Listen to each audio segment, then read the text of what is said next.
Well, yeah. Hello. Welcome, everybody, to the talk, Real-Time Chat on the Web. I'm JC. The Dutch people will be able to pronounce my name easy. It's Jan Karel. This is about real-time chat using XMPP and a JavaScript library called Converse.js. I'm not going to really go much into what XMPP is. I don't have a lot of time and quite a few slides to show, but just as a quick overview, it stands for the Extensible Message and Presence Protocol, which kind of explains quite a lot of what it's about. It was originally known as Jabber and used for instant messaging, also for signaling, for example, video conversation, conferencing or file sharing, or also lately using in Internet of Things applications for interoperability between different devices, or to be able to communicate with your IoT devices via chat conversations. And I gave a talk about XMPP about 3 years ago at a Pwn conference, a kind of introductory talk where I go much more in detail about it. So there's a link. These slides are live over there, conversejs.org/slides, FOSDEM 27 with a dash, index.html. Are they open for editing? Oh. No, not yet. Not currently.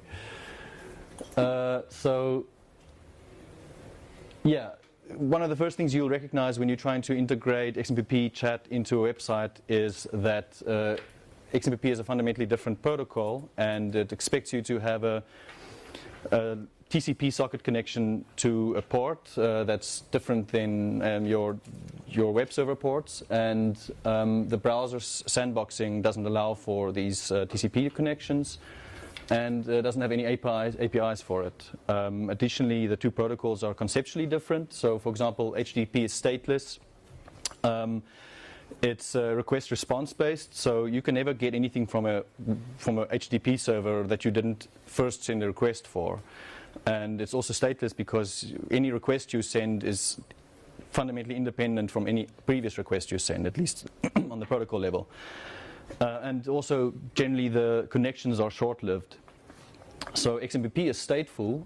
It's interactive and bidirectional, what I mean by that is you can at any single time receive data from an XMPP server unannounced and without having asked for it. And it therefore also requires, generally is dependent on a more long-running connection.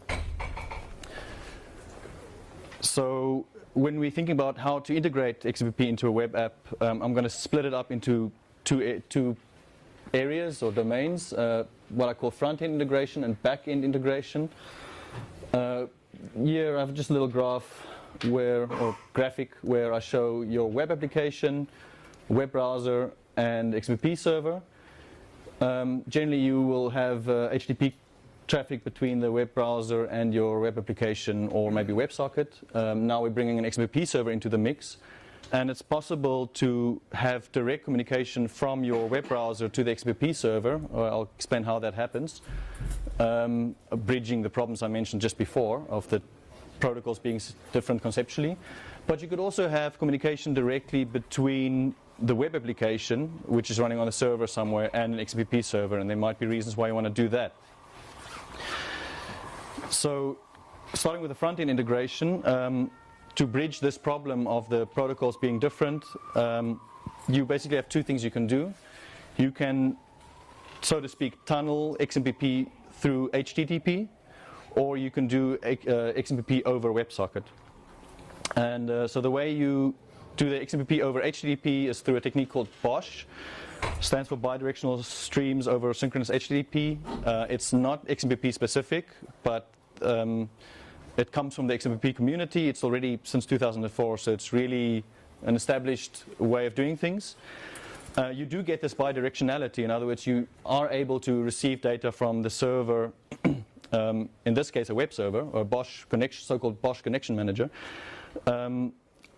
And the way you do this is through long polling. And the way long polling works is generally a web server, when it receives a request, it will fulfill the request and then quickly return a response. With long polling, what the web server does is it holds on to the request and doesn't immediately return a response, and it waits until asynchronously it receives data that is worthwhile, that makes sense to return. For example, in the context of instant messaging, it would hold on to the request and wait until it has any instant messaging data to return, and then it will return a response to the web client. And immediately the web client will make another request. And if you have a timeout, so maybe 30, 60 seconds or so, if the timeout is reached, the web server will return an empty response. And again, the web client immediately makes a request. And you can also have multiple in parallel running request responses like that as well. So it supports session attachment and resumption, which is important because we have this statelessness of the HTTP protocol, but you want to maintain your XMPP session across requests and also across page loads.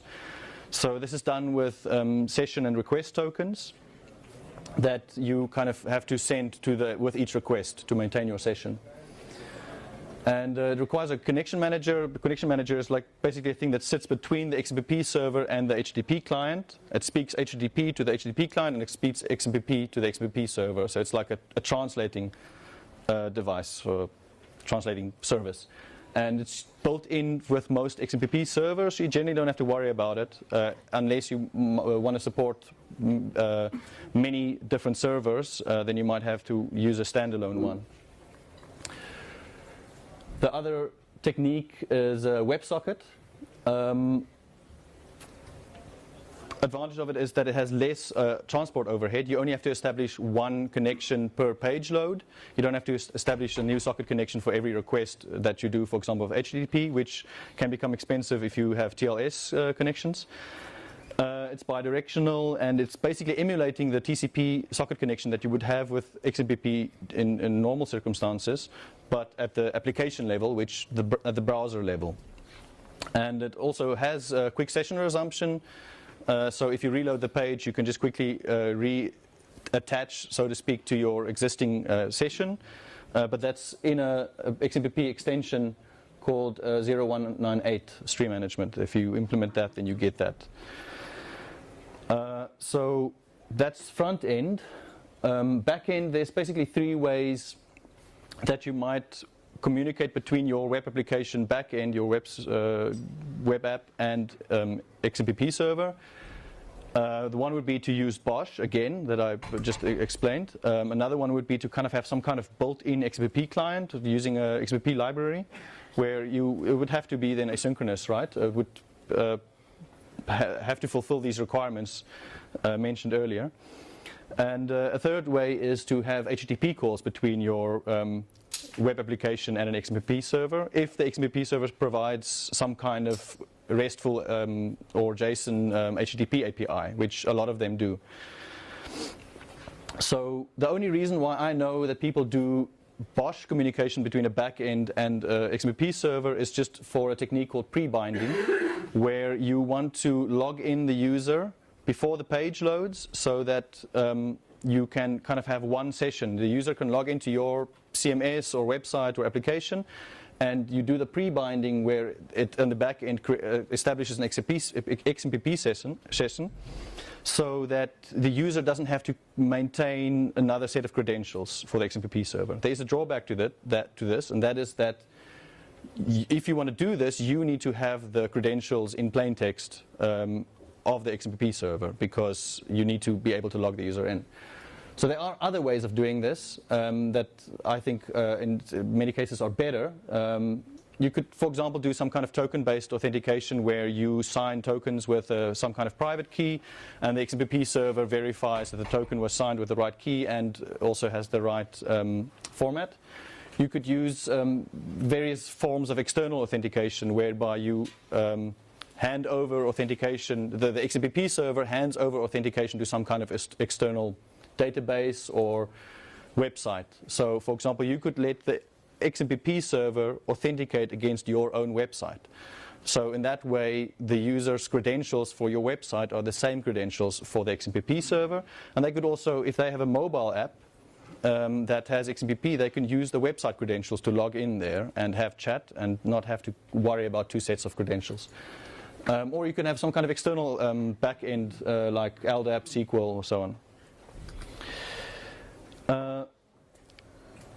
So two more reasons why you might want to share data between your web application backend and a XMPP server is you might have already some kind of concept of, let's say, conversations on your website where you are creating conversations in some kind of CMS or so on, and now you want to make these conversations real time.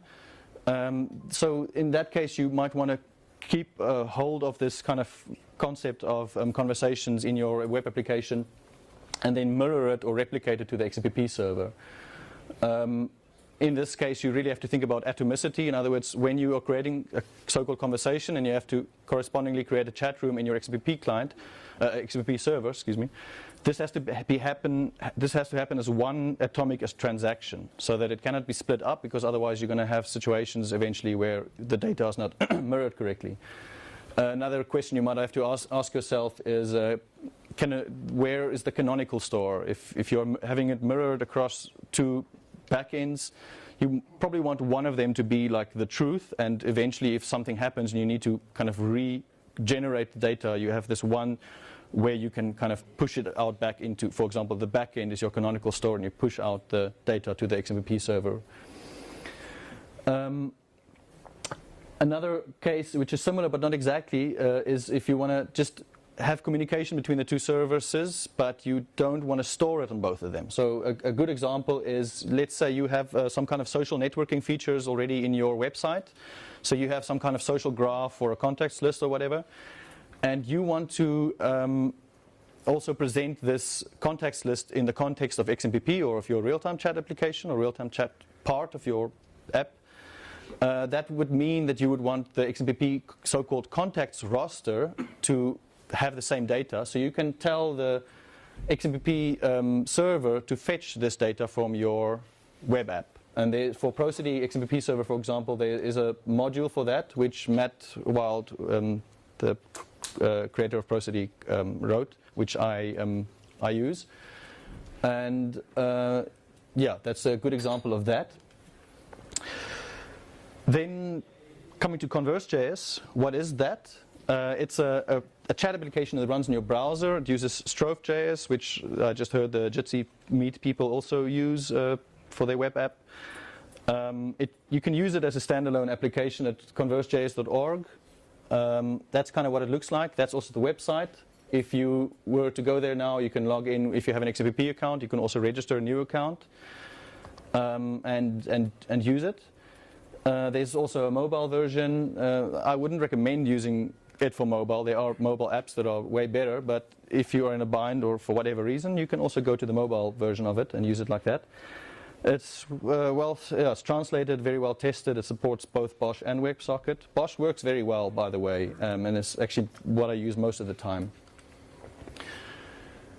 It can be integrated into any website, and mainly for three reasons. It's very customizable or configurable, so it has this link goes to the config settings page of Converse, where you can see all the configuration settings.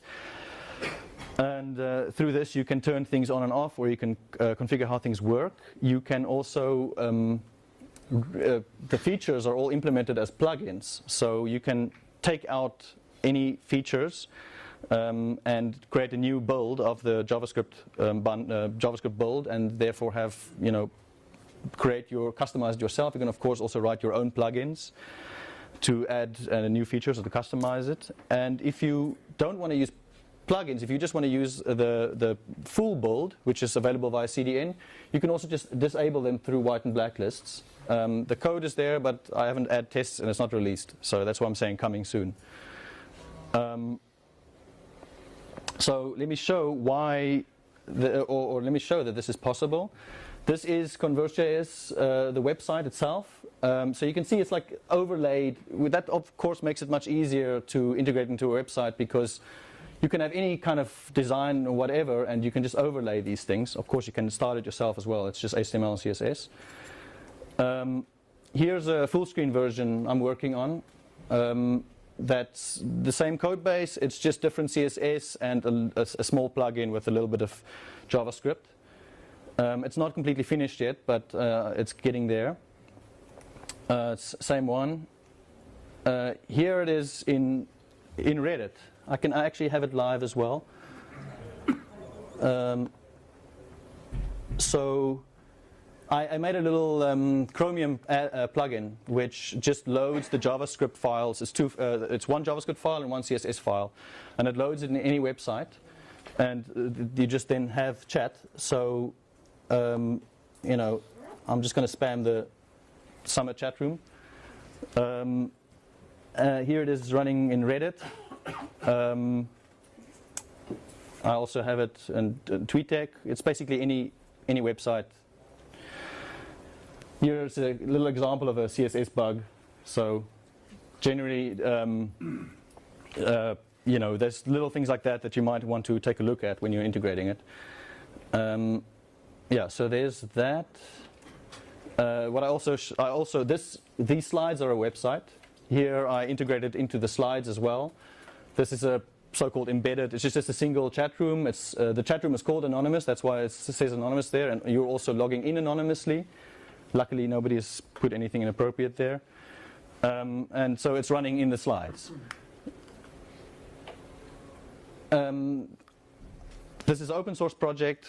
I've gotten many bug fixes and pull requests over the years, and I'm very grateful and thankful for all of those. I'm very happy to have more people involved. There's really a lot to do. Here are all kinds of things that one could work on. I'm seriously considering starting Google Summer of Code projects for OMEMO encryption and Mix.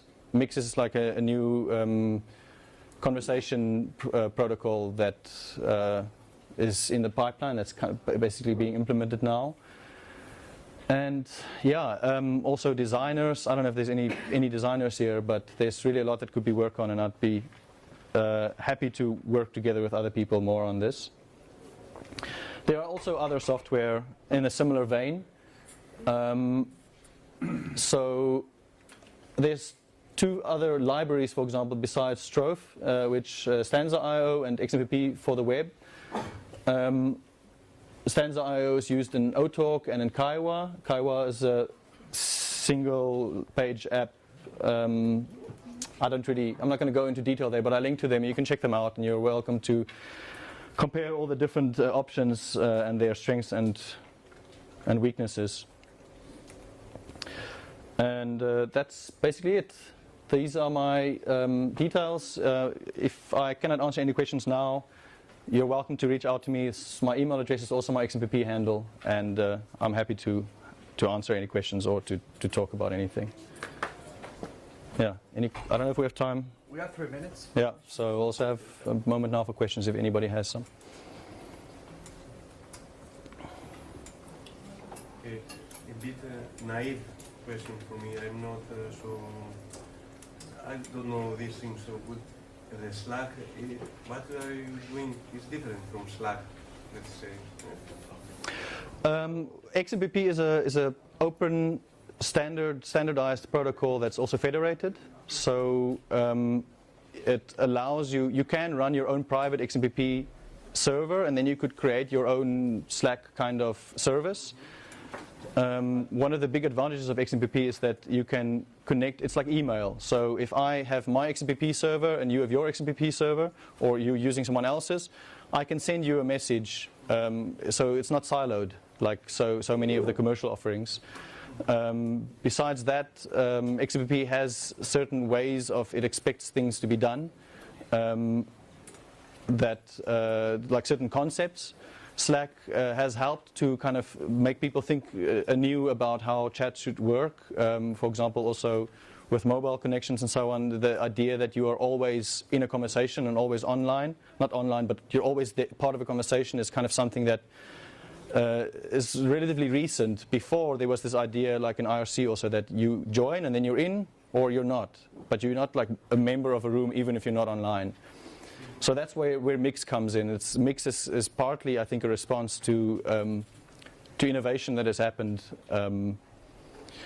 But it's kind of like Slack. It's just generally free and open source and doesn't lock people in. There is a Mattermost, let's say, like open source. Sorry, that's my own. Yeah. Let's say Mattermost is like Slack. Okay, it's not about open source only. I just want to know the functionality that you produce and give the people. Yeah, so you could, because it's a communications protocol, you can also use it, for example, for other kinds of signaling. So to have devices talk to one another, or to. One more question. Yeah. We cannot take more questions. Yeah. We have super tight schedule. Okay. Sorry. Thanks, Jason. Thank you.